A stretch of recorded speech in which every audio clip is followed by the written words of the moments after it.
Kau selalu mengasihi, memberkati kami. Apapun permohonan kami pada pagi hari ini Tuhan, kami ungkapkan di dalam penyembahan kami, di dalam doa kami, tak henti-hentinya. Karena waktu yang terbaik adalah waktu bagi Tuhan. Kami serahkan hamba-Hamba-Mu yang melayani, juga tempat ini Tuhan. Suci kuduskan tempat ini Tuhan. Segala oknum yang tidak sehati dengan kami usir di dalam nama Tuhan Yesus. Kami mengundang hadirat-Mu ada di tempat ini. Fasilitas Tuhan berkati untuk dapat dipergunakan dengan baik. Hamba-Mu yang melayani Tuhan, sesi pertama dan sesi kedua Tuhan, Engkau juga memberkati. Singer, song leader, pemain musik, kolektor, penerima tamu, guru sekolah minggu, AWK, youth, pendoa, operate, media, dan logistik, bendahara, sekretariat, semuanya Tuhan, biarlah Engkau berkati melaksanakan tugasnya dengan baik. Terima kasih Bapak, terima kasih. Kami serahkan ibadah ini, permulaan, pertengahan, dan akhirnya di dalam satu nama, yaitu Yesus Kristus yang telah mengajar kami berdoa. Bapa kami yang di surga, dikuduskanlah nama-Mu, datanglah kerajaan-Mu, jadilah kehendak-Mu di bumi seperti di surga. Berikanlah kami pada hari ini makanan kami yang secukupnya, dan ampunilah kami akan kesalahan kami, seperti kami juga mengampuni orang yang bersalah kepada kami. Dan janganlah membawa kami ke dalam pencobaan, tetapi lepaskanlah kami daripada yang jahat. Karena Engkau yang punya kerajaan dan kuasa dan kemuliaan sampai selama-lamanya. Amin. Silakan dulu Bapak Ibu.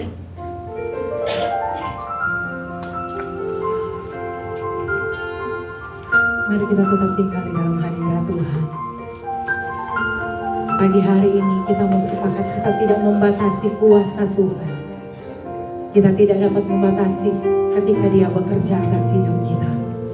Maka bebaskan roh, izinkan Tuhan berdaulat atas pujian dan penyembahan pagi hari ini.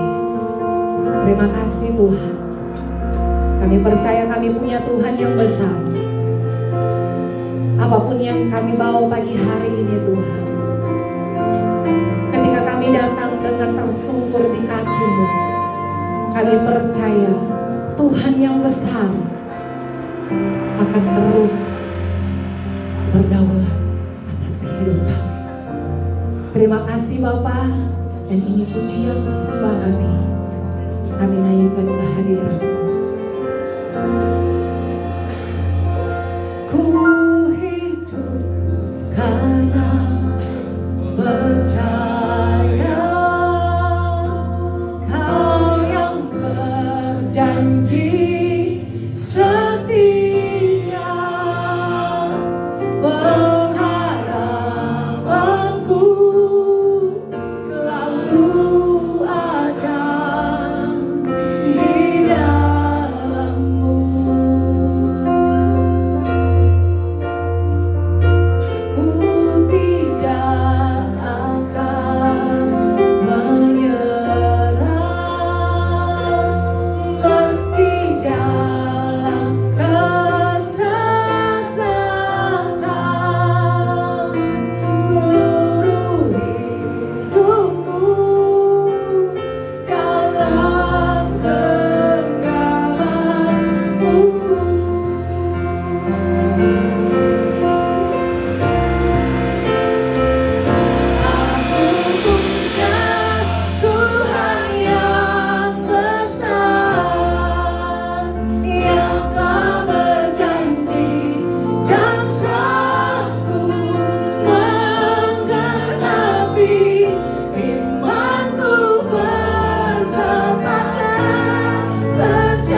atas segala persoalan.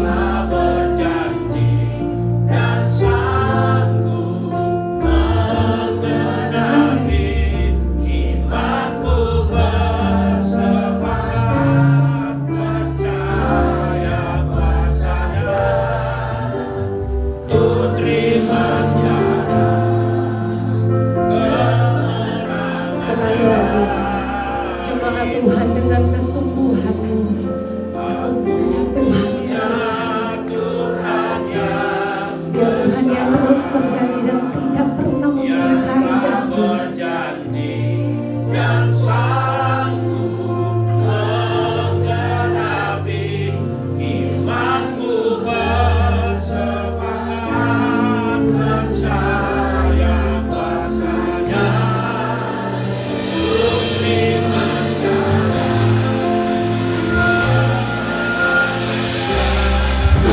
Mari siang doa Tuhan bisa jemput kita semuanya langsung berdiri.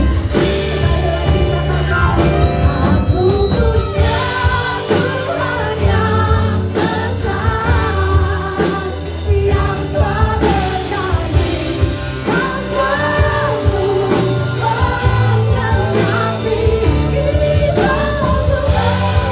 imanku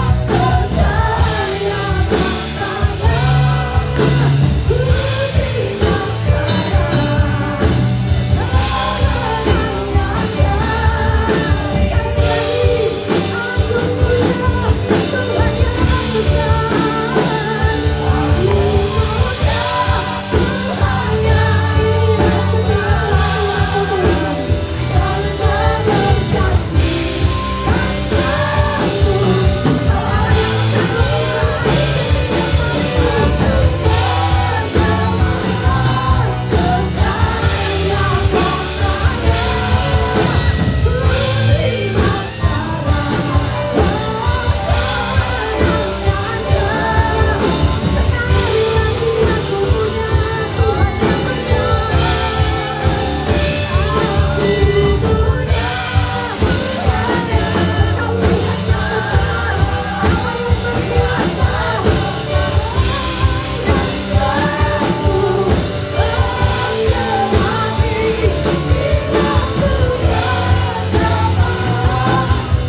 Percaya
Kami percaya Engkau terlebih besar di atas segala-galanya.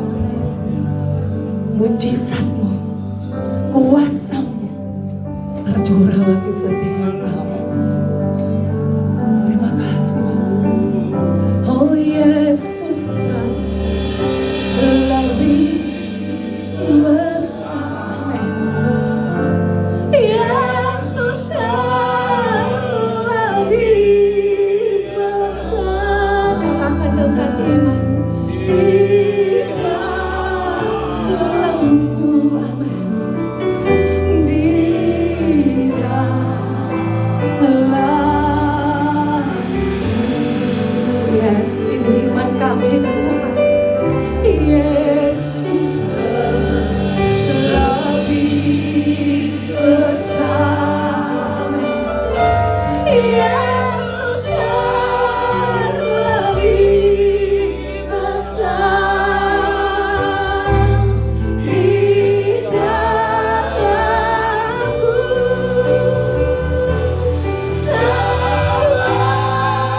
lebih besar dari setiap persoalanmu.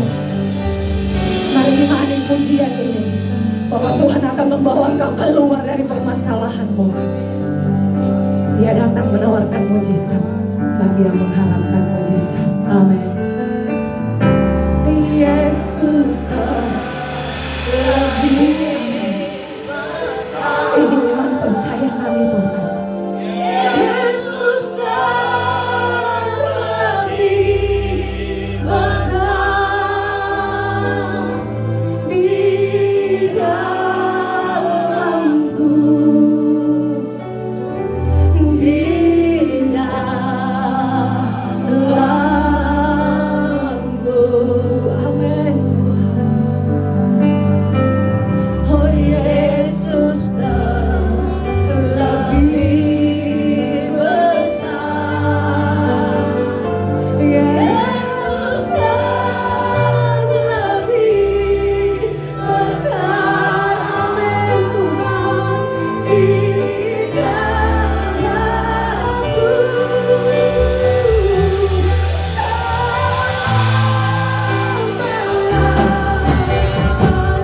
Kau yang mengharapkan mujizat, bangga boleh angkat tanganmu. Oh Yesus lebih besar. Ini iman percaya kami Tuhan, bahwa Engkau yang lebih besar di atas segala persoalan hidup kami. Engkau lebih besar dari sakit penyakit kami. Haleluya, haleluya, haleluya.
Kami siap memuliakan nama-Mu Tuhan. Kami percaya roh Allah ada di tempat ini. Mari sidang jemaat Tuhan yang siap memuliakan nama Tuhan, sama-sama kita mau katakan amin. Orang yang kita kemuliaan bagi Tuhan. Haleluya. Boleh lihat tangan-tangan yang bersuka cita hari ini, sama-sama katakan haleluya. Sekali lagi haleluya. Boleh tengok kanan kiri, bilang happy Sunday, Tuhan Yesus baik. Amin. Haleluya. Saya boleh lihat jempol-jempol yang siap menari bagi Tuhan. Amin. Haleluya. Berikan korban syukur yang terbaik di hadapan Tuhan.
panggilkan adik-adik Awesome Kids.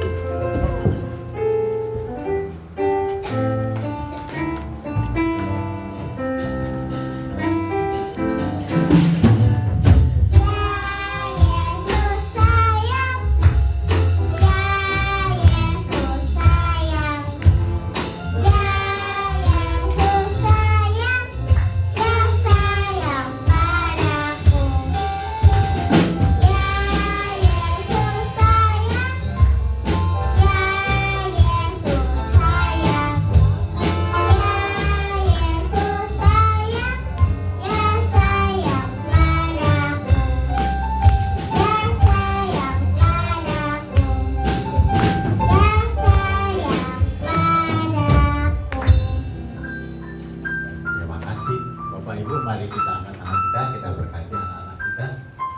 Haleluya Tuhan, terima kasih Bapak untuk kasih dan anugerah-Mu. Terima kasih dalam nama Yesus, biar firman Tuhan yang dibagikan boleh bertumbuh dalam hati dan pikiran mereka. Kami mau berkati guru-guru yang mengajar dalam nama Yesus, biar mereka menyampaikan firman-Mu dengan bahasa yang sederhana yang dimengerti oleh anak-anak kami. Terpujilah Engkau Tuhan. Terima kasih Bapak, kami terus memberkati kedua orang tua mereka, berkati usaha dan pekerjaannya, dan secara khusus berkati waktu bersama anak-anak ini dimanapun berada, supaya nama-Mu saja yang diceritakan dan diberitakan. Terpujilah Engkau Tuhan, segala puji, segala hormat, segala kemuliaan hanya bagi-Mu. Dalam nama Yesus, haleluya, amin. Amin. 2025. Kami kembali ucapkan shalom. Dan selamat datang bagi Bapak Ibu, saudara-saudari, dan selamat beribadah. Terlebih khususnya kami mau menanyakan jika ada jemaat baru pertama kali beribadah dengan GBI Glow Gading Serpong, boleh lambaikan tangannya. Puji Tuhan, banyak sekali jemaat baru ya. Tetap terus merasa baru, jadi cintanya tetap baru untuk GBI Glow Gading Serpong. Puji Tuhan. Menara Doa Rabu 16 Juli jam 8 malam masih tetap berlangsung via Zoom, dan link Zoom akan dibagikan di grup jemaat. Selanjutnya doa rantai hamba Tuhan dilaksanakan pada hari Kamis 17 Juli pukul 6 hingga pukul 8 pagi. Dan kembali bagi Bapak Ibu yang rindu ada terjadi perluasan wilayah SDK, komunitas-komunitas kecil, saling menguatkan, saling memberkati, boleh menghubungi koordinator gereja untuk info lebih lanjut. Dan kembali dalam ibadah raya Minggu 20 Juli, ibadah sesi pertama di jam 8 hingga jam 10 pagi, dan ibadah sesi kedua di jam 11 sampai jam 1 siang, dan ada ibadah Awesome Kids di sesi 1 dan sesi 2, dan disertai juga dengan ibadah youth di jam 9.30.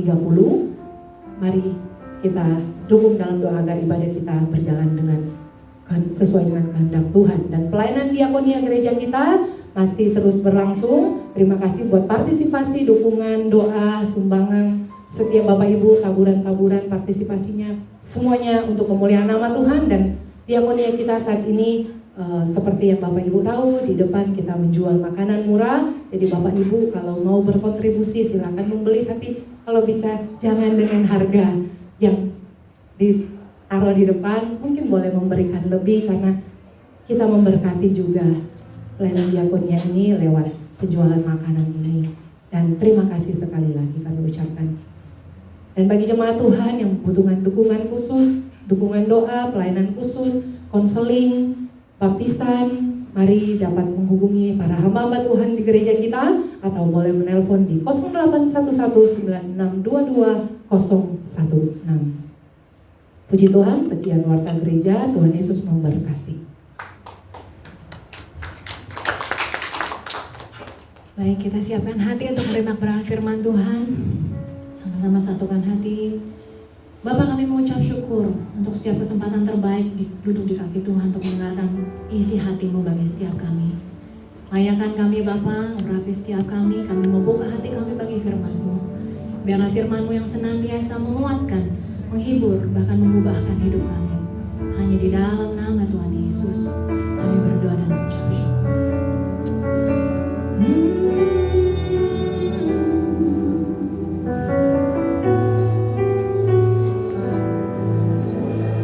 Ku ingin selalu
limpahi syukur kepadamu ya Tuhan.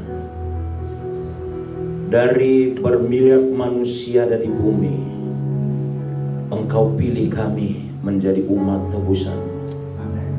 Engkau harta yang paling berharga, yang tidak pernah habis dan tidak pernah berkarat, karena Engkau kekal adanya.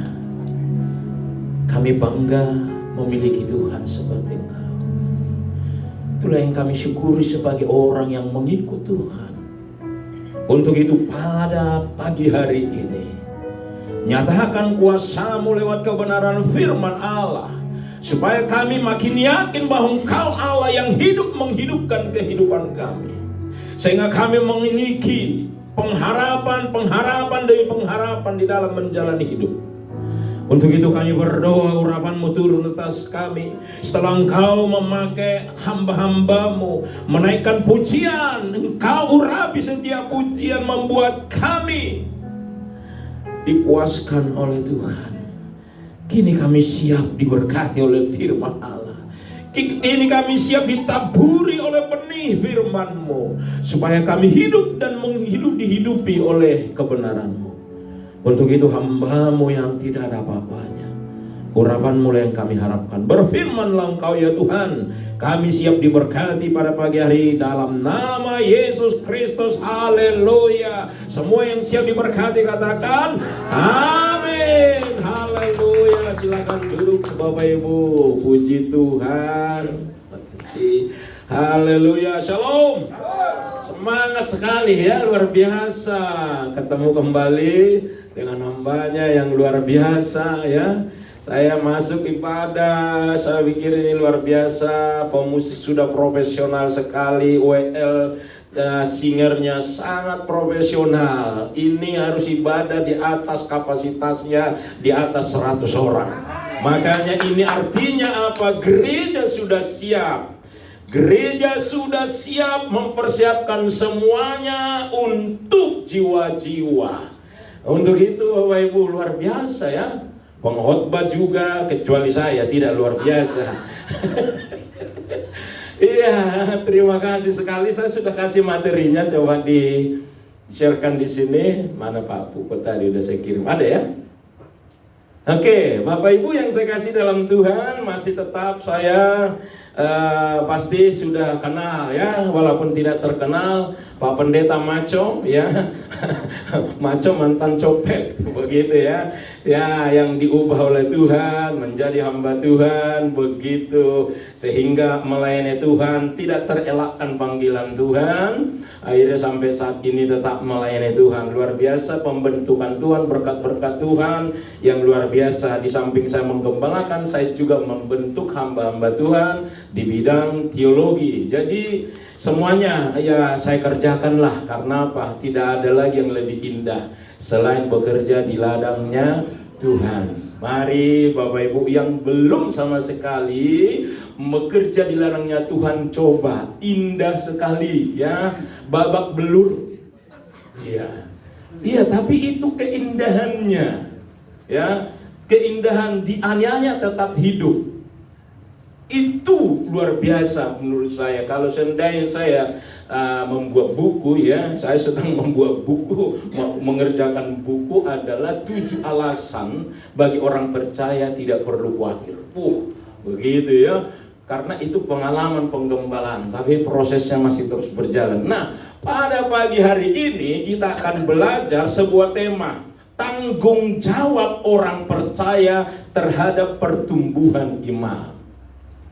Bapak Ibu yang saya kasih di dalam Tuhan, jangan kecewa, jangan marah ketika saya katakan nanti adalah banyak orang Kristen, yaitu Kristen gelandangan. Karena apa? Tidak bertanggung jawab atas pertumbuhan imannya.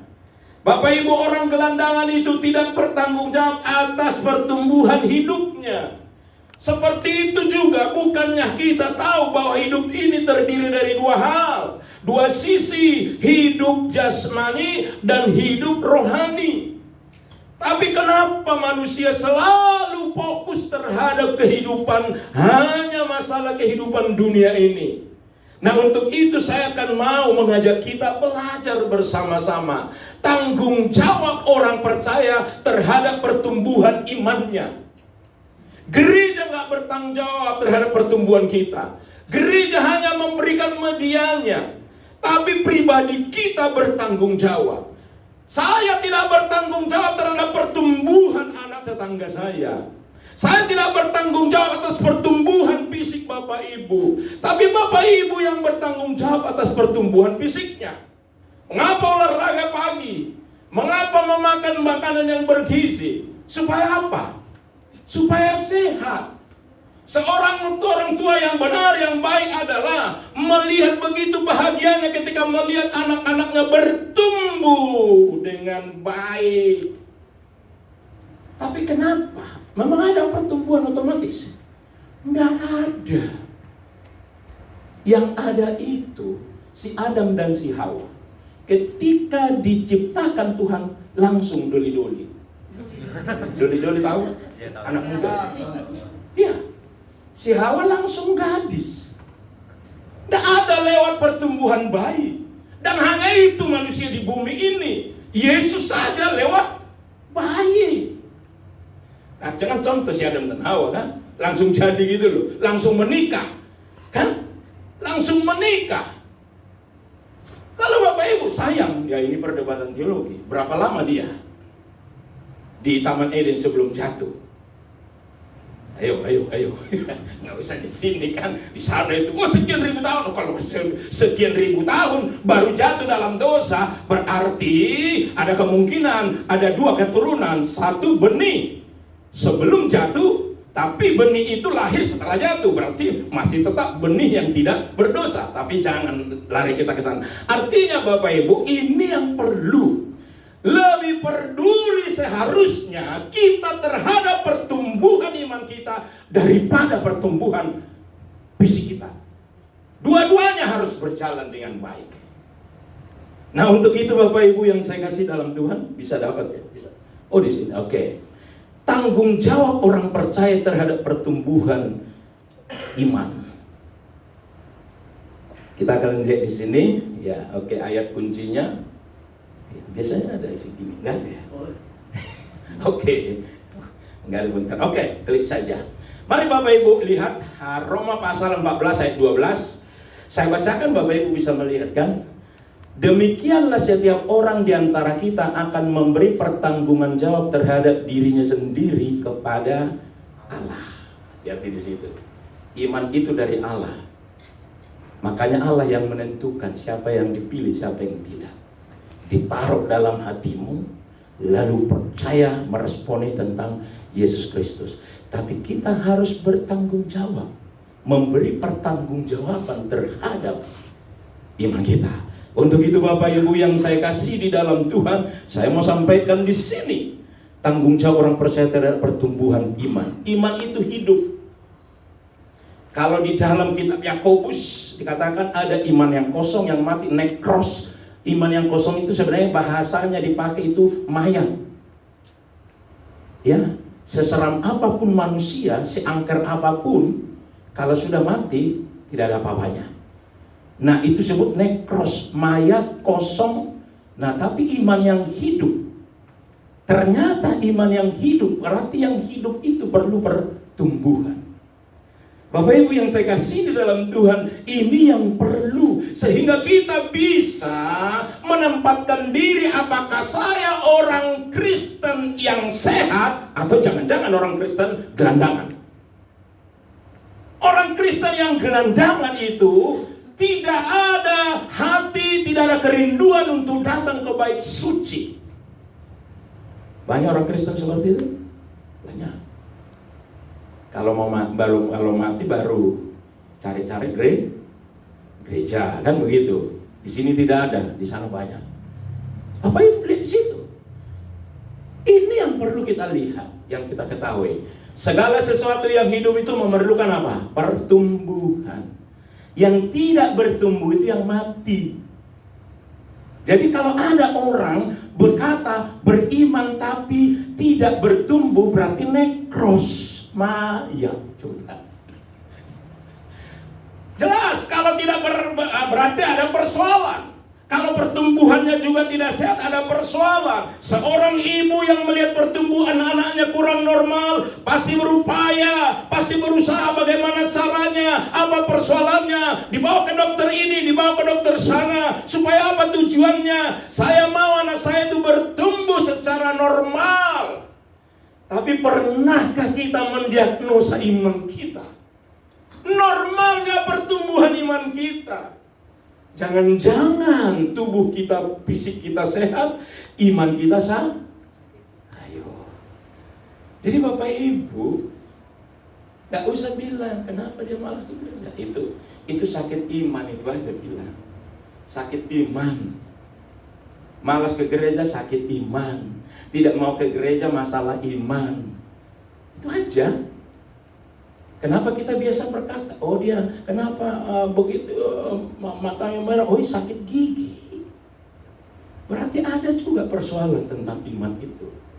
Ada pertumbuhan jasmani, ada pertumbuhan rohani. Ada pertumbuhan tumbuhan tanaman, ada juga pertumbuhan ternak atau hewan. Ini fakta yang kita lihat, tidak bisa dipungkiri. Semuanya begitu bahagia kita ketika tanaman itu bertumbuh dan indah kita lihat. Tapi sebegitu bahagianya sebenarnya Tuhan ketika iman kita bertumbuh dengan sehat. Mana yang perlu kita bahagiakan? Nggak usah kita berharap Tuhan bahagiakan saya, itu sudah otomatis. Saya sering berkata kepada orang-orang Kristen, aku bangga punya Allah engkau, maaf. Tidak ada orang yang tidak bangga punya Tuhan Yesus. Persoalannya Yesus bangga nggak punya anak seperti engkau. Bagaimana pertumbuhan imanmu? Apakah jangan-jangan imanmu nekros, mayat? Begitu memiluhkan hati Tuhan. Begitu kan enak kan? Sungguhku bangga Bapa. Langsung Tuhan, sedih aku lihat engkau. Kau bangga. Semua orang bangga sama Tuhan. Tapi kenapa aku nggak bangga? Lihat kelakuanmu. Mana Bapak Ibu, ini semua ada sebagian udah orang tua ya. Kira-kira nilai yang paling indah dalam hidup ini, bangga punya anak, bangga punya orang tua, atau orang tua bangga punya anak? Nah, yang paling indah bagi orang tua bangga punya anak. Itu loh anak saya, luar biasa. Walaupun dia masih muda, memberi diri melayani Tuhan, itu kebanggaan. Tapi kalau anak selalu bangga kepada orang tuanya langsung pilu yang kau bangga. Aku punya pangkat, aku punya harta, tapi kelakuanmu. Ya usah tanya bangga tuh apa aku bangga punya Tuhan, ya udah jelas. Tidak ada sisi dan ruang bagi Tuhan tidak bisa dibanggakan. Semua. Tapi persoalannya, bangga enggak Tuhan melihat iman Bapak Ibu? Itu yang perlu. Mari kita mulai pikirkan tentang pertumbuhan iman kita. Terlalu keras Pak? Karena saya terpengaruh. Mantap kali kan? Mantap kali ini terpengaruh. Ini KKR ini. Begitu. Ketika direkam berapa Pak? Suaranya keras, mantap kali itu. Wah, di Solo ada 3.000 jemaat. Amin. Ya. Saya bisa begitu karena saya sudah mengalami Pak. Udah pasti tahu, udah 30 tahun gembala luar biasa pekerjaan Tuhan yang dari gelandangan, dari preman dan semuanya. Banyak jumlah persembahan sedikit. Di sini orang-orang hebat Pak. Iya. Jadi ada plus minusnya. Ada 2 pendeta ngomong,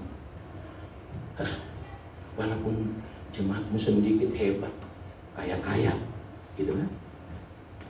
Ada yang lain, jemaatnya banyak, tapi di bawah garis. Nah, saya bilang, kamu jangan berkecil hati, kamu juga jangan terlalu berbangga. Orang yang sedikit tapi kualitas finansialnya kuat, kasih tahu ke mereka tidak boleh mengharapkan dari lain untuk membangun, membeli gereja, kecuali dari kita. Amin. Nah, catat Pak, 10 juta satu orang. Sudah amin kan? Orang yang lemah ekonominya, engkau lebih banyak berlutut, Tuhan akan kirimkan burung gagak. Saya sudah alami. Gereja di Kumuh satu, kalau di sana garapan, lalu buka gereja, terlalu banyak dibuka kan, 6 on gereja, sana satu, jadi saya tangani ada kurang lebih 3. Stres Pak. Stresnya apa? Persembahannya sedikit, bayar listrik kurang. Waduh, berlutut lagi, berlutut. Nggak tahu kenapa. Ada teman saya dulu Korea, gitu, di Bali. Datang temannya misi dari Korea juga, dari Cina, udah 10 tahun di Cina, mau ke Indonesia. Wah, kalau begitu kau pergi ke gereja teman saya. Datang gereja minggu. Wah, bersuami istri. Saya nggak bisa bahasa Korea Selatan, Korea Utara bisa. Dia Korea Selatan. Hanya di gereja kami bisa bertemu 2 Korea. Korea Selatan dan Korea Utara. Biasanya nggak boleh ketemu kan? Iya, orang Sumatera disebut Korea Utara. Hanya di situ bisa ketemu. Wah, akhirnya bingung, nggak bisa ngomong. Ngomong gimana ini? Kalau bahasa Inggris mungkin masih banyak orang yang bisa. Waduh, bingung. Dia nggak bisa, Mandarin bisa karena 10 tahun di Cina kan. Waduh, gimana ini? Langsung dilepas kawan ini pula. Waduh, gimana? Bingung. Akhirnya saya jadi guru les untuk memprivat bahasa Indonesia. Dia. Jadi, pokoknya berantakan lah. Kalau saya salah bahasa Indonesia dia nggak tahu. Pokoknya begitu aja. Nah, lulus setelah itu mulai pelayanan. Baru meninjau pelayanan di Kumuh. Wah, semua ke gereja tidak pakai sepatu, tidak pakai bajunya, baju kotor dan semuanya. Orang di Kumuh. Nah, setelah itu udah nyanyi semuanya. Akhirnya apa? Tuhan utus burung gagak itu. Kita bangun situ gereja 2 tingkat. Khusus orang Kumuh. Artinya bahwa itu semua karena masalah iman. Untuk itu Bapak Ibu, saya mau, saya sudah lihat tadi gereja ini sudah siap, sudah sangat siap. Hanya itu tadi. Ya, saya bukan hamba Tuhan itu, kepekaan rohaninya ada. Itu jelas. Sudah siap. Tinggal bagaimana kita bergerak. Pertanyaannya adalah bagaimana supaya iman saya bertumbuh, Bapak Ibu. Ini yang perlu. Yang pertama lihat. Oke, ini yang pertama harus kita lakukan. 2 Petrus pasal 1 ayat 3 dikatakan, karena kuasa ilahinya telah menganugerahkan kepada kita segala sesuatu yang berguna untuk hidup yang saleh oleh pengenalan kita akan Dia. Pertama langkah proses pertumbuhan iman adalah lewat pengenalan akan Allah.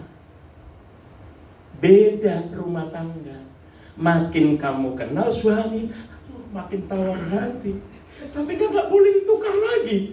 Makin kenal suami, aduh gimana? Gak ada di sini, amin? Hanya 2 orang yang lain memang sedang begitu kondisi saya. Makin dikenal istri saya, makin. Kenapa? Itu loh, itu terjadi dalam hidup manusia. Tapi bagi Allah, karena tidak ada sisi dari negatif terhadap Allah, tidak ada sisi yang buruk. Makin mengenal Allah, makin jatuh cinta. Kita sebenarnya bisa makin kenal suami, makin jatuh cinta. Hanya kita belum pernah ikhlas menerima segala kelemahan. Habis bagaimana 99% kelemahannya? Terus yang baiknya hanya berapa? Hanya 1%. Apalah itu? Coba. Jadi jangan samakan terhadap Tuhan. Ingat, tidak akan terjadi pertumbuhan tanpa mengenal. Karena apa? Antara Allah dengan kita jauh derajatnya. Allah gampang mengenal kita, karena Allah yang menenun kita di dalam kandungan ibu. Allah yang tahu, tapi kita harus selalu belajar mengenal. Gereja tempat pengenalan akan Allah. Makanya didirikan Tuhan gereja. Petrus di atas batu karang. Di situ pengenalan. Kita tahu dulu gereja. Gereja dalam perjanjian baru bahasa Yunaninya adalah eklesia. Eklesia ini terdiri dari gabungan dua kata. Ex itu keluar, dari juga kaleo itu ada dipanggil. Jadi gereja artinya dipanggil keluar dari kegelapan kepada terangnya. Artinya begini, kalau dalam dalam teologi ada kata namanya ex agorazo. Ex agorazo itu di mana Allah mengeluarkan kita dari pasar dosa. Dari pasar dosa dibayar dengan lunas. Makanya di dalam kitab engkau sudah dibayar dengan lunas. Artinya tadinya kita ada di pasar dosa, semua orang berdosa. Ibaratnya kalau Bapak Ibu pernah, Ibu-ibu pernah ke pasar ya, enggak, jangan pasar yang mall, tradisional, sekarang udah canggih. Kalau pasar tradisional 99% ibu-ibu yang belanja pasti belum mandi ya. Belum mandi lah. Iya, belum mandi. Pendeta udah ikut bawa ngantar istri, cuma langsung Pak Pendeta ikut, iya ngantar ibu. Nggak tahu bagaimana itu, baju tidurnya di bawah, dan masuk ke pasar langsung gitu ya. Dan semua di sana ibaratnya di situ bermacam jenis manusia, bermacam kelakuan dan suku di sana, lalu itu dianggap seperti pasar dosa, lalu dikeluarkan oleh Tuhan. Oleh karena penebusan itu baru disebut gereja. Jadi gereja ini bukan ini gedungnya. Gereja adalah dirimu sendiri. Nah, ketika engkau sudah dikeluarkan dari pasar dosa itu, tanggung jawabmu lah. Bagaimana imanmu supaya tetap bertumbuh? Harus lebih pengenalan akan Dia. Semakin ku kenal, makin jatuh cinta. Semakin ku kenal, makin jatuh cinta. Seperti itu. Bisa juga diterapkan. Ya, ibu bilang kepada Adam, makin ku kenal kau, makin jatuh cinta. Transfer langsung itu. Tapi makin ku kenal kau, makin kecewa. Karena apa? Semua begitu nanti. Loh, tapi kalau Tuhan, itu jelas sekali. Pengenalan akan Dia. Ingat, tidak ada hentinya pengenalan akan Tuhan. Karena Dia Allah. Yang banyak sisi-sisi dari kehidupan Tuhan yang harus kita kenal. Walaupun tidak bisa sampai akhir hidup kita mengenal keseluruhan dari kehidupan tentang Tuhan. Tapi pengenalan itu, oke, next. Oke, Yesus sendiri mengasihi gereja, telah mengorbankan dirinya. Ya, untuk gereja, Yesus sendiri mendirikan gereja agar umat Kristen dipersatukan menjadi sebuah keluarga rohani yang saling menolong. Gereja adalah pangkalan orang percaya. Ingat di sini ya. Saya agak-agak bahasa ke pangkalan ojek gitu ya.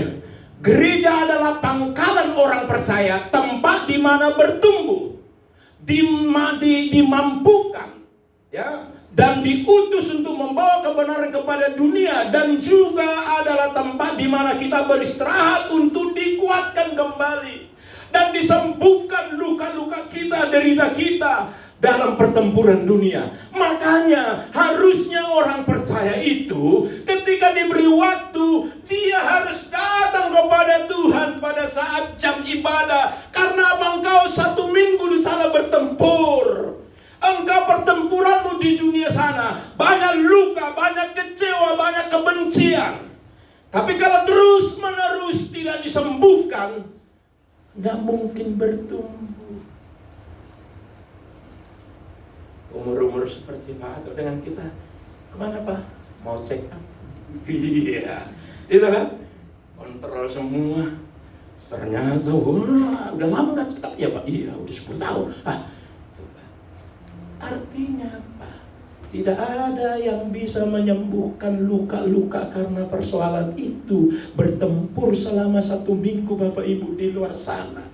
Makanya gereja menjadi pangkalan pemulihan luka itu. Ada terus menerus sama sekali tidak ada pemulihan. Akhirnya tidak bertumbuh imannya. Bapak Ibu, orang tua yang baik selalu memantau pertumbuhan jasmani anak-anaknya, terus apa yang kurang dan segala macamnya terus terpantau. Tuhan sudah menunggu. Engkau dibantai hari Rabu kemarin. Engkau dibantai oleh karena masalah bisnis dan segala macamnya. Sudah menunggu, aku menunggu engkau memulihkan, yaitu gereja. Gereja adalah tempat pengenalan lebih dalam akan Tuhan. Jadi Bapak Ibu, itulah pangkalan kita. Jadi gereja itu bukan tempat yang tenang. Karena gereja itu bengkel. Iya, karena ada bermacam orang masuk. Coba cek lagi, langsung. Next, oke, coba. Ada orang perlukah gereja? Perlukah ke gereja begitu ya? Banyak orang Kristen merasa tidak memerlukan gereja. Ada yang berkata, saya tidak memperoleh apa-apa di gereja. Ingat, mengikut Tuhan bukan kuncinya hanya untuk menerima, tapi juga memberi. Bukan tujuannya hanya untuk memperoleh, tapi apa yang mau saya korbankan. Nah, kita menjadi orang Kristen yang egois. Kalau orang Batak bilang kurang gok itu kurang penuh. Ke pesta sudah tasnya penuh,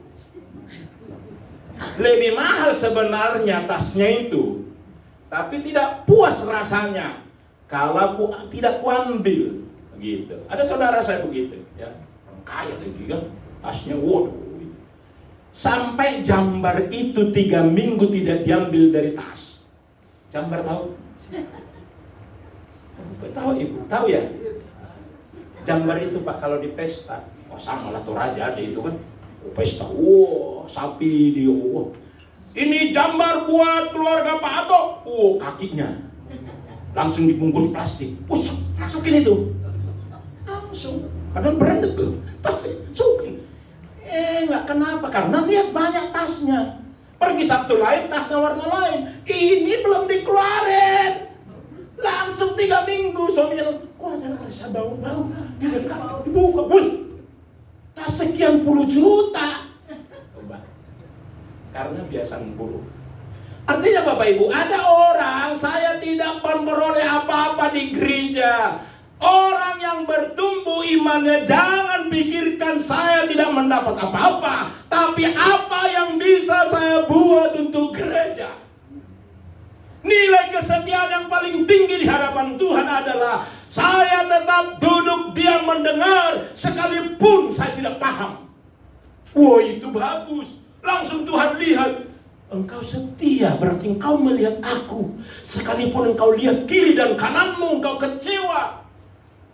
Ya di situ saya telah dikecewakan oleh orang-orang Kristen yang munafik. Kan saya bilang tadi bengkel gereja itu.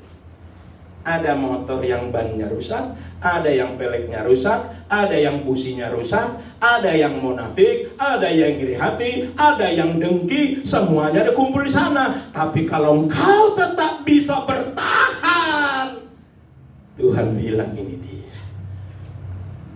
Kayak saya bingung juga, gereja mau mencari yang nyaman. Yang nyaman itu di surga. Mau Bapak Ibu ke surga, men? Ya bulan aja, saya belakangan. Coba kan, orang Batak bilang, perculu mau. Awar budi, manang nawar budi yang perculu. Mari, Bapak Ibu duluan, saya belakangan, atau saya belakangan, Bapak Ibu duluan. Jadi kalau kita mau menjadi orang Kristen yang bertumbuh imannya, saya tidak dipengaruhi. Justru saya tahu gereja ini membentuk kita semua supaya indah. Yang tadinya pembenci menjadi pengasih, yang tadinya pendengki menjadi rendah hati. Itu semua mendatang. Makanya kamu kenapa kau ajakku ke gereja? Kenapa? Kulihat Bapak Ibu dipelototin aku. Akhirnya gak datang lagi minggu depan. Akhirnya istrinya ngomong, Pak Pendeta, baru sekali lu ajak suamiku, saya sudah senang sekali. Terus nggak mau lagi, kenapa? Itu Pak Pendeta katanya ada bapak langsung lihatnya begini. Iya, lihatnya begini. Nah makanya Bapak Ibu lihat siapa sih ke Tuhan? Ya Tuhan. Masih pernah saya jelasin di sini. Ada 3 jemaat mau mundur dari gereja. 1 ibu-ibu, 1 anak muda, 1 bapak-bapak. Dia datang ke pendeta. Pak Pendeta, saya kami tidak kuat lagi aku di gereja ini. Yang lain pemuda juga seperti itu. Kenapa? Saya kecewa melihat si A. Rupanya ada ibu-ibu penampilannya lebih hebat dari dia. Mulai ada anak muda terlebih pakai dari dia. Mulai gitu. Padahal dari dia sendiri ada bapak-bapak seperti itu. Terus dikasih tahu, jadi mohon maaf Pak Pendeta, kami tidak nyaman di gereja ini, kami mau mundur. Begini aja Ibu, anak muda dan Bapak, sebelum mundur, saya mau uji, diuji bertiga itu. Katakanlah ini gereja, si anak muda bawa air minum 1 gelas, dia ibu-ibu di tengah bawa air minum 1 gelas. Bapak-bapak bawa air minum penuh 1 gelas. Kalau tumpah, Anda pindah. Tapi kalau tidak tumpah, Anda tetap. Siapa yang membuat sampai air ini tidak tumpah, saya berikan hadiah. 3 jalan. Coba. Berjalan. Karena pikirannya hadiah. Dia bawa terus. Artinya 3-tiganya fokus kepada pemberi hadiah itu. Gak tumpah. Loh, kenapa gak tumpah? Tanya, kenapa? Karena saya fokus kepada hadiah yang Bapak bilang. Saya fokus. Berarti kamu tidak boleh pindah. Karena kamu tidak fokus waktu itu kepada Tuhan.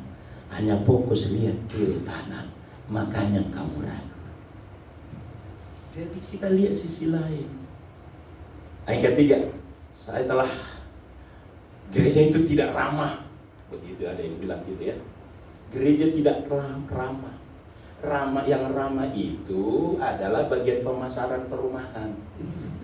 Ya kan? Pasti ramah. Apalagi yang lebih ramah apa? Yang menawarkan kartu kredit. Itu paling ramah. Kalau nunggak paling seram. Ya kan? Saya teringat Pak Pendeta, rupanya ada jemaat saya debt kolektor, penagih, yang ditagih jemaat.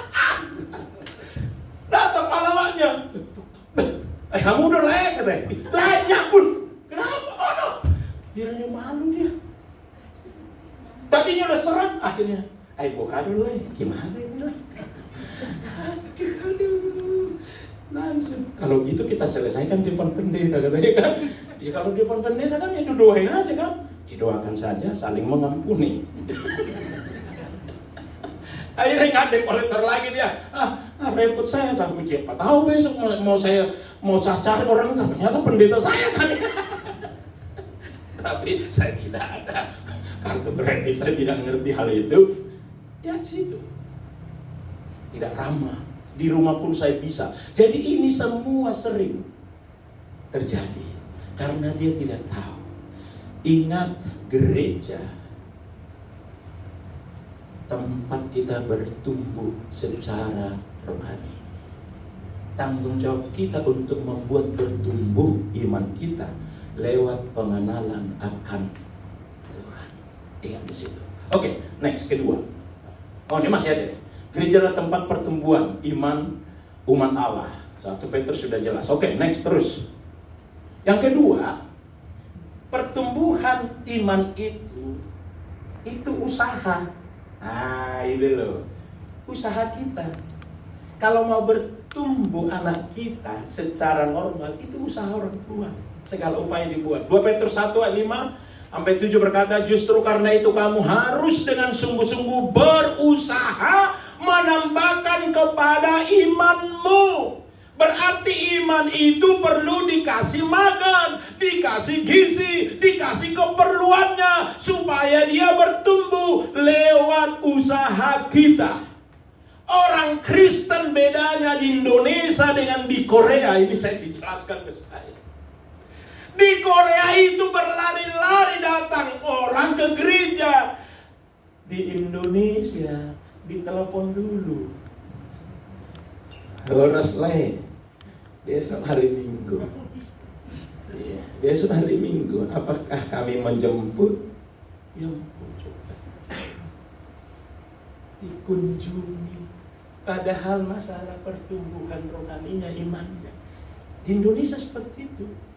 Korea pondong-pondong datang. Bahkan menjadi misionaris sekarang jadi Korea. Yang luar biasa. Indonesia masih bingung, masih pikirannya yang lain datang ke gereja hanya memikirkan saya selamat apa enggak ya. Lo tadi gereja disebut eklesia, engkau sudah dikeluarkan. Beribadah itu bukan ukuran, bukan lagi membicarakan aku masuk surga apa enggak. Justru orang-orang yang mau masuk surga lah ke gereja itu. Persoalannya adalah masalah pertumbuhan imanmu. Itulah gereja yang kau perlukan. Ini perlu. Jadi tanggung jawab kita, Bapak Ibu. Ya, kalau seperti itu kan enak kan? Sampai antri di situ kan, langsung bilang, wah kurang gede nih gereja ini gitu loh. Ya, ada 2 gereja kami gedungnya. Maka saya bilang beda dengan patok kualitas rohani, finansial tinggi di sana. Pokoknya jiwanya yang banyak masuk surga, tapi finansialnya rendah. Wah. Baru Agustus ini 1 tahun kami urus IMB, Pak. Jadi gereja yang ada ruko 2 10 meter tuh kali 15. Wah, bagaimana nih? Kita ubah lagi. Diuruslah IMB supaya maju 7 meter kali 10, 70 meter. Dapat IMB 10 juta. Keluar itu. Jemaat hanya mengumpulkan bisanya 25 juta. Waduh, gimana 400 juta loh. Pertama, gimana ini? Udah. Datang lagi burung gagak itu. Pertama datang terkumpullah 160. Dirikan dulu deh pokoknya. Pakai baju semua kan. Karena di tengah nggak boleh ada tiang supaya parkir. Melintang bajanya 10 meter. Melintang 4 baja yang besar. Ya, 1, 2, 3. Jadi 8. Habis Pak 130 juta. Hanya tiang itu. Waduh, stres nih. Gak bisa berdiri nih nanti. Agustus habis izinnya. Datanglah Korea tim. 3 hari. Biar dilihat sendiri. Akhirnya kita menangis acara dibuat di situ. Dengan umat mendoakan itu. Ada 4 pendeta datang, ada anak muda kira-kira 10 hadir dari Korea. Baru melihat langsung. Didoakan saja. Saya tidak perlu Pak Ato, hanya perlu doakan aja. Artinya apa? Tuhan tahu kemampuan di sana, Tuhan tahu kemampuan di sini. Tapi yang perlu adalah jangan berhenti, bergerak terus untuk melakukan perkara-perkara yang ajaib. Ini sedang proses kita lewat usaha untuk pertumbuhan. Jadi Bapak Ibu, anak-anak muda, ingat usahamu supaya engkau bisa bertumbuh imanmu itu bukan mencari keselamatan usaha, enggak, usaha keselamatan dari Tuhan. Tapi bagaimana engkau sebagai orang yang sudah diselamatkan supaya imanmu tetap bertumbuh, itu usahamu sendiri. Terus bagaimana usaha yang kita buat? Ada dua hal, aktif beribadah dan melayani. Coba di situ. Dua ayat ini selalu katakan layanilah seorang yang lain, layanilah seorang yang lain. Luar biasa. Sekarang ini luar biasa memberi diri pelayanan. Udah ada anak muda, ada tadi WL singer dan semuanya. Tidak ada cara lain.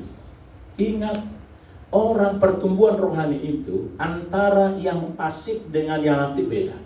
Kalau jemaat yang pasif datang duduk dengar diam, dengan yang aktif itu lebih cepat bertumbuh. Makanya pilih, libatkan diri untuk melayani. Supaya apa? Pertumbuhan rohani kita makin cepat. Pertumbuhan jasmani itu bukan karena makan saja, Bapak Ibu. Perlu nggak gerak?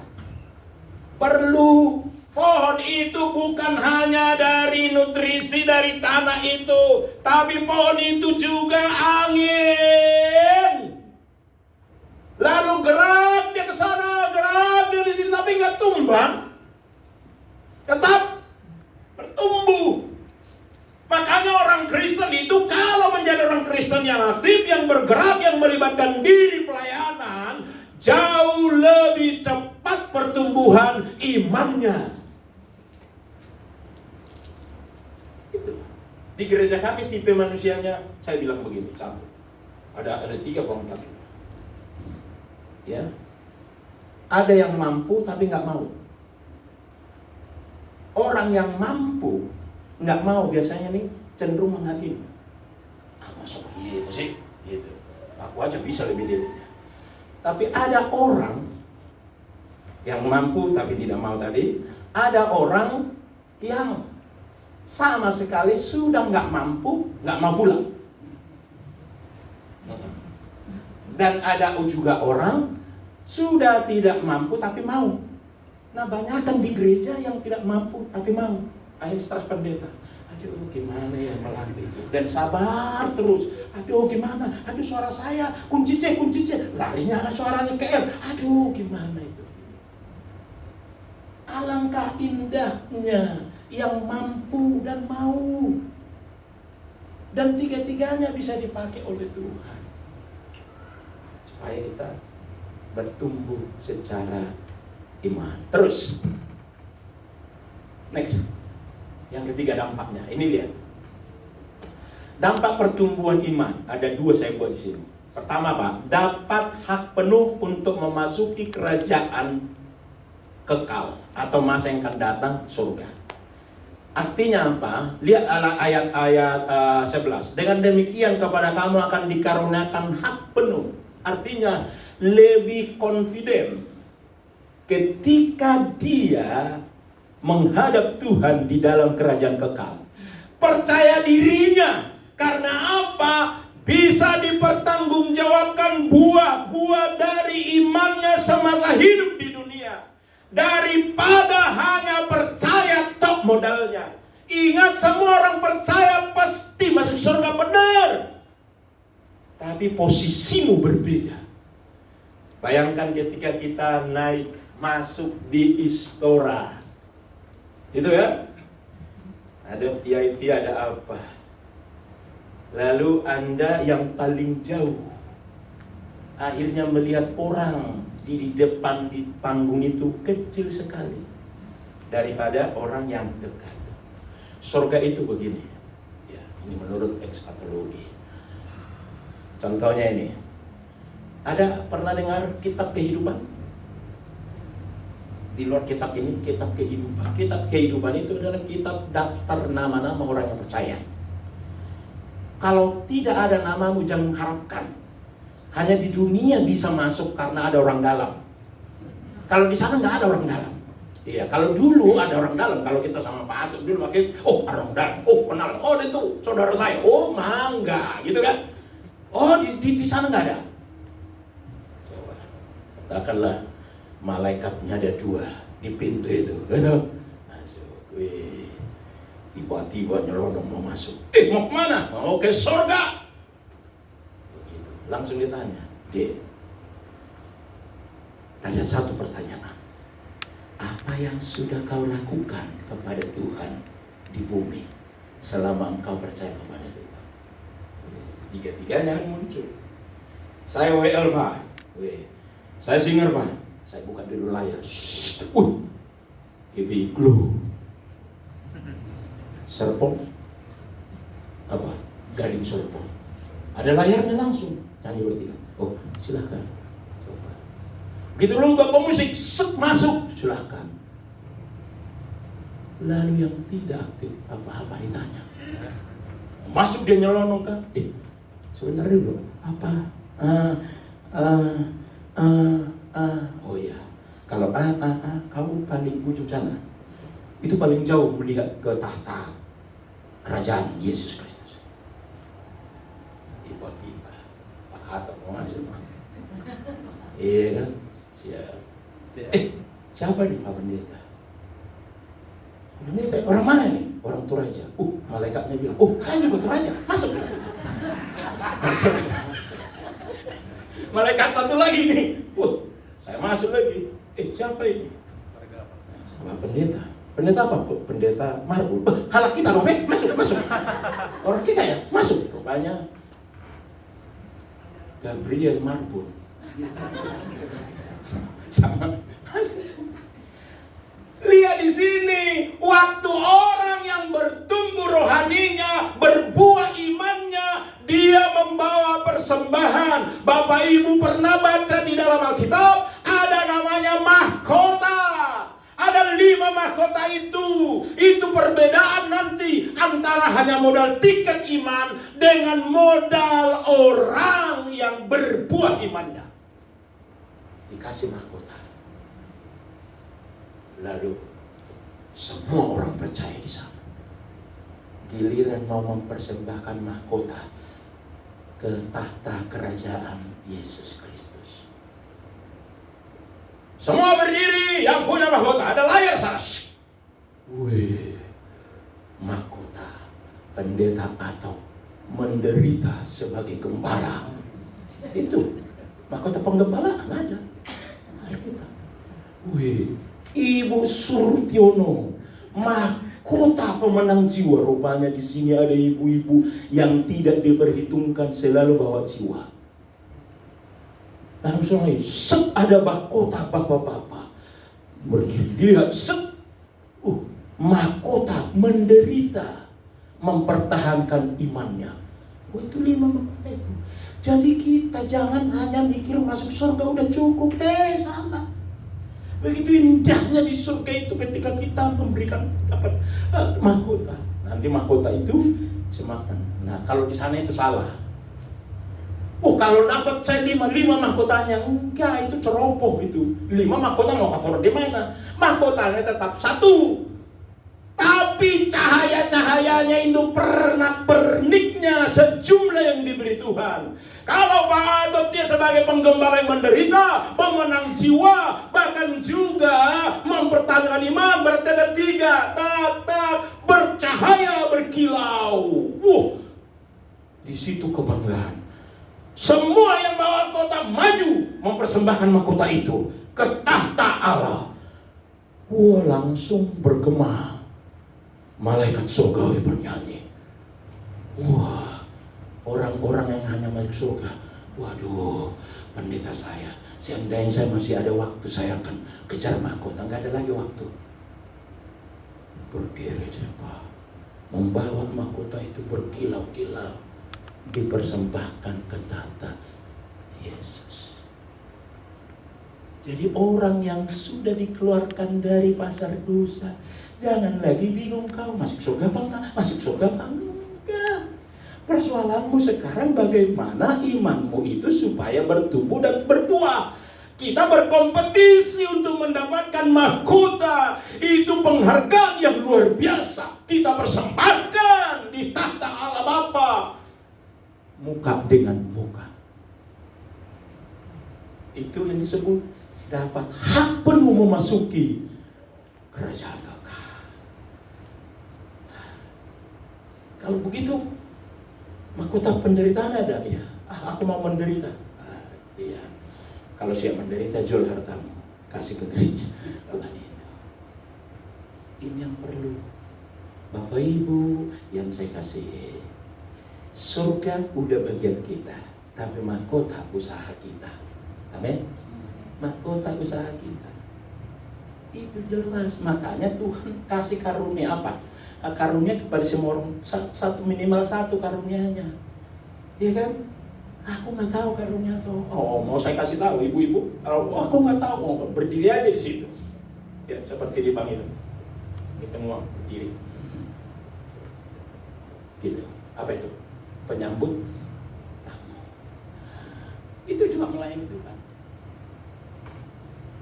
Kalau nggak dapat mahkota, ngapain teriak-teriak apa pendeta ini? Sana ke sini, sana ke sini. Itu mahkota. Jadi orang yang sudah di gereja, jangan bingung lagi masalah keselamatannya. Karena gereja itu tadi orang yang sudah dikeluarkan dari pasar dosa. Persoalannya adalah tugas kita pertumbuhan rohanimu supaya imanmu berbuah untuk perebutan mahkota itu. Minimal engkau bawa satu supaya maju berdiri. Tapi lebih bagus supaya ada 2-3 makin terang cahayanya. Wah, luar biasa. Tapi jangan sampai mahkota WL lebih banyak daripada pendeta. Saya takut juga itu. Jadi gereja senang melayani. Saya nggak mau kalah loh. Tiba-tiba di surga Pak Pendeta di barisan kelima dari jemaah Serpong. Repot saya. Harus Pak Pendeta di depan. Cahayas. Woi, Gading Serpong lewat. Coba. Itulah perjuangan kita. Itu harus perjuangan. Masalah pertumbuhan rohani, pertumbuhan iman, itu bukan spontan, itu perjuangan. Ini yang disebut tadi. Dapat hak penuh untuk memasuki kerajaan kekal. Next. Dampak yang kedua di sini. Orang percaya dapat penyelesaian persoalannya. Ini dia.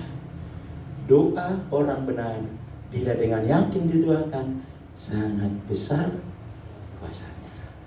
Kenapa harus ada menyelesaikan masalah di bumi? Karena pertempurannya ada di bumi, hadiahnya di surga.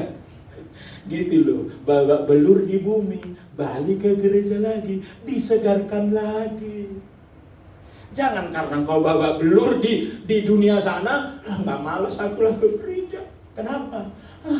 Capek saya begini. Enggak, kau karena babak belur di bumi sana. Masuk ke sini, baru dikuatkan lagi.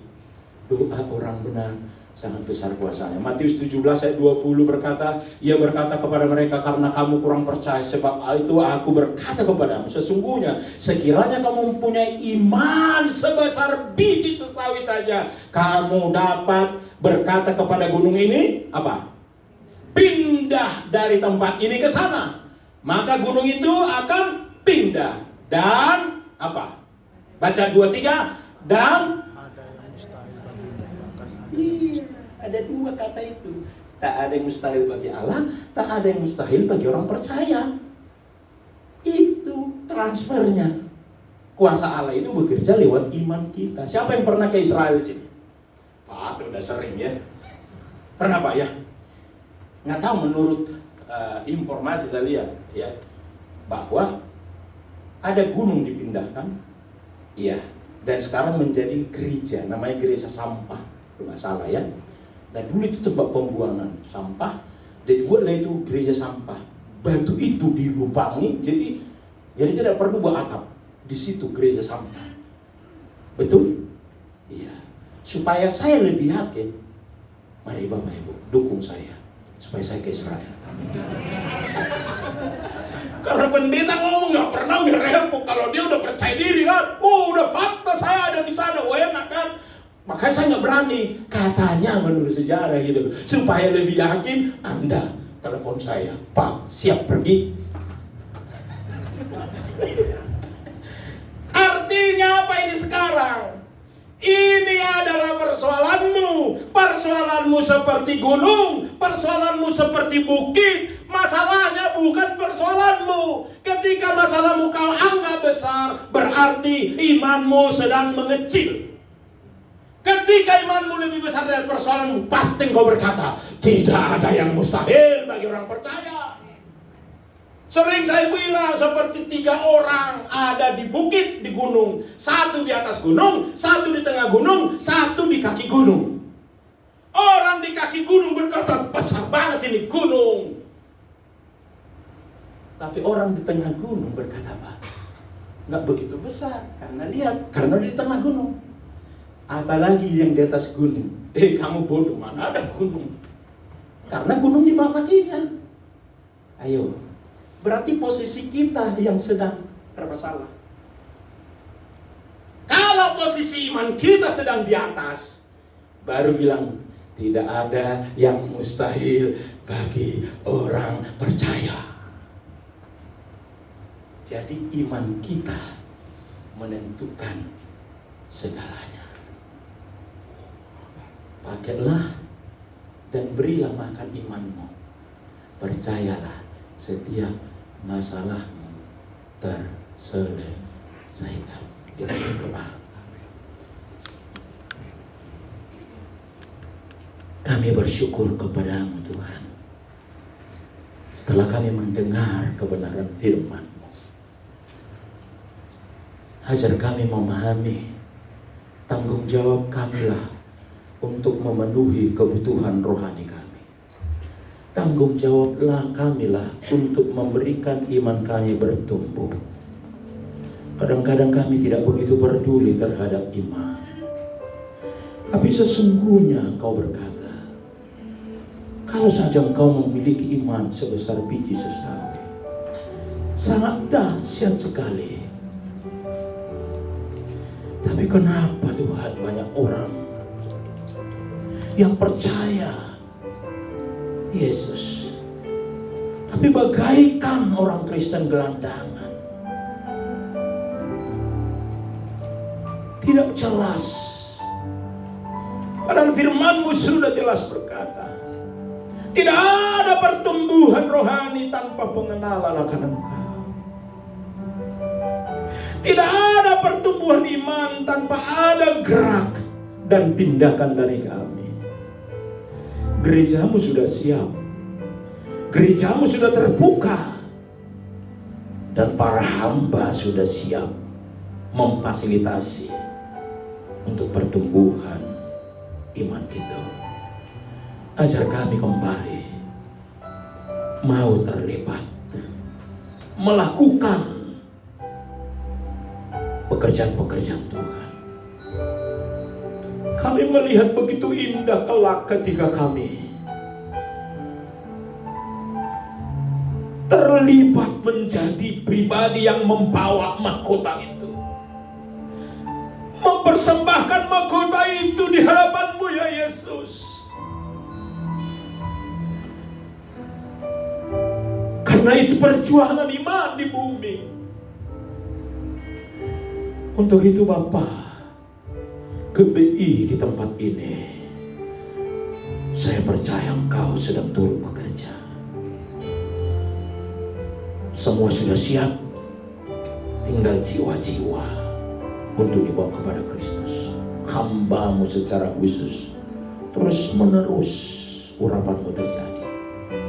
Anak-anak muda yang mulai tawar hati, para ibu-ibu mulai tawar hati, tapi Engkau segarkan kembali. Perjuangan kami di luar sana, bertempur mempertahankan iman. Kadang luka dikecewakan, kadang luka dihina, kadang luka dikecilkan. Tapi ketika kami kembali masuk ke bait-Mu yang kudus, kami disegarkan. Untuk itu ya Bapak, hamba-Mu berdoa supaya semuanya diberkati oleh Tuhan. Dalam nama Yesus Kristus kami berdoa. Haleluya. Semua yang diberkati katakan amin. Tuhan Yesus memberkati.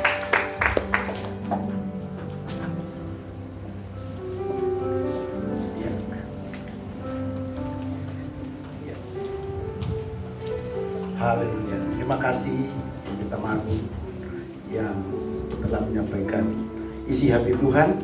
Bapak Ibu, bukan kebetulan firman ini menegur kepada kita untuk bahwa gereja kita ini adalah bengkel, ya. Siapa yang mau bawa motornya ke sini pasti orang yang percaya bawa kepada bengkel itu. Motor diperbaiki untuk bisa hidup, atau motor yang dibawa yang sudah hidup supaya bisa cepat, atau yang sudah bisa hidup bisa cepat dikasih variasi supaya menjadi motor yang cepat dan menjadi teladan. Bapak Ibu yang dikasihi Tuhan, perjuangan saya mendengar Pak Marbun butuh 400 juta. Kita itu hanya untuk kontrak aja udah 500 gimana. Itu pembangunan ya. Dan terima kasih kepada Bapak Ibu yang sudah mulai. Ada yang sekarang udah mulai belajar untuk membantu gereja. Ya, sudah mulai komitmen. Ada beberapa orang yang komitmen, Pak saya mau ngasih. Karena kita tahu benar-benar tahun lalu, 2 tahun lalu belum tidak ada satupun yang mau untuk bantu kontrak, kecuali renovasi sudah ada. Nah oleh karena itu tahun ini sudah mulai, ya. Banyak yang mengatakan, Pak kita kekurangan kok masih tetap memberi. Itulah yang disebut di dalam kekurangan kita memberi. Ini ada suatu pelajaran yang saya ingin sampaikan kepada Bapak Ibu, bahwa dalam kekurangan pun kita harus bisa memberi, ya. Dan saya melihat bahwa jemaat-jemaat ini sangat makmur. Karena apa? Saat-saat ini saat liburan pergi, yang semua izin Pak saya berlibur ke Bali, puji Tuhan. Sehingga banyak yang kosong, ya. Tuhan Yesus memberkati. Berarti masih makmur, ya. Ya gitu. Baik, kita berikan persembahan. Sebelumnya kita berdoa. Bapa terima kasih Tuhan. Hari ini kami mendengarkan firman-Mu Tuhan. Kami belajar untuk bertumbuh di dalam iman, bertumbuh untuk bisa menjadi orang yang membanggakan Tuhan. Tuhan, kami bangga kepadamu Tuhan. Tapi ajar kami untuk juga bisa membanggakan Tuhan memiliki kami. Bapa, terima kasih untuk hamba-Mu, Pendeta Marbu. Engkau memberkati keluarganya, pelayanannya, pergumulannya Tuhan. Kami tahu Tuhan menjadi seorang hamba Tuhan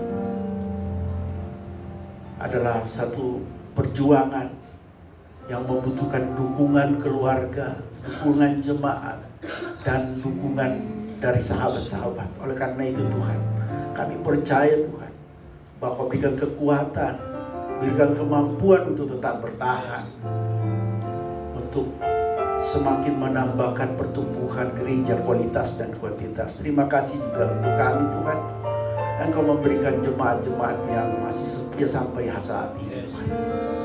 Juga Bapa Tuhan yang lain. Terima kasih Tuhan, saatnya kami akan memberi yang terbaik bagi Tuhan. Biarlah semua persembahan ini menjadi pegangan untuk pertumbuhan gereja ini dalam hal fasilitas dan kehidupan, keberlangsungan pelayanan. Terima kasih Tuhan, berkati tangan yang memberi juga yang belum memberi. Di dalam nama Tuhan Yesus kami berdoa dan mengucap syukur. Amin. Baik, sambil persembahan dijalankan. Apa yang pernah dilihat mata, yang tak pernah didengar telinga, dan tak pernah timbul di dalam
Bapa, terima kasih.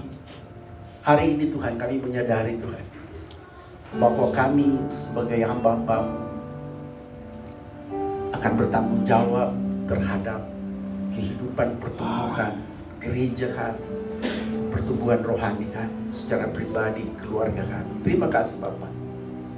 Kami berdoa untuk bangsa dan negara kami, pemerintah yang tertinggi sampai yang terendah, presiden, wakil presiden, para menteri, legislatif, yudikatif, eksekutif. Tuhan Engkau memberkati, penjaga keamanan, pelaku ekonomi dan kesehatan. Tuhan Engkau memberkati semua. Biarlah negara kami menjadi negara yang damai sejahtera, negara yang takut akan Tuhan. Kami berdoa untuk seluruh gereja pada saat ini Tuhan. Engkau mendengarkan puji-pujian mereka, permohonan mereka, pergumulan gereja, baik tantangan dari luar maupun dari dalam Tuhan. Engkau memberkati. Juga Engkau memberkati Bapak Pendeta Gilbert Lumwendong Tuhan, di dalam segala pergumulannya, segala tantangannya. Kami mengucap syukur kepadamu Pak. Biarlah hari ini Tuhan semua diberkati. Tuhan, 1 minggu ke depan kami akan menjalani kehidupan ini. Kami serahkan hidup kami ke dalam tangan-Mu. Biarlah Allah turut bekerja di dalam segala sesuatu untuk mendatangkan kebaikan. Terima kasih Tuhan. Dan saatnya kami akan kembali ke rumah. Engkau memberkati kami Tuhan. Kekasih-kekasih Tuhan, umat pilihan Tuhan, mari angkat tangan-Mu dan terimalah berkat Tuhan. Tuhan memberkati engkau dan melindungi engkau. Amin. Tuhan menyinari engkau dengan wajahnya dan memberi engkau kasih karunia. Amin. Tuhan menghadapkan wajahnya kepadamu dan memberi engkau damai sejahtera. Amin. Kasih karunia dari Allah Bapa, anugerah keselamatan dari Yesus Kristus, pertolongan, kekuatan, penghiburan dari Roh Kudus menyertai kehidupan saudara dan saya hari ini sampai selama-lamanya. Kita katakan amin. Berikan kemuliaan bagi Tuhan. Silakan duduk. Terima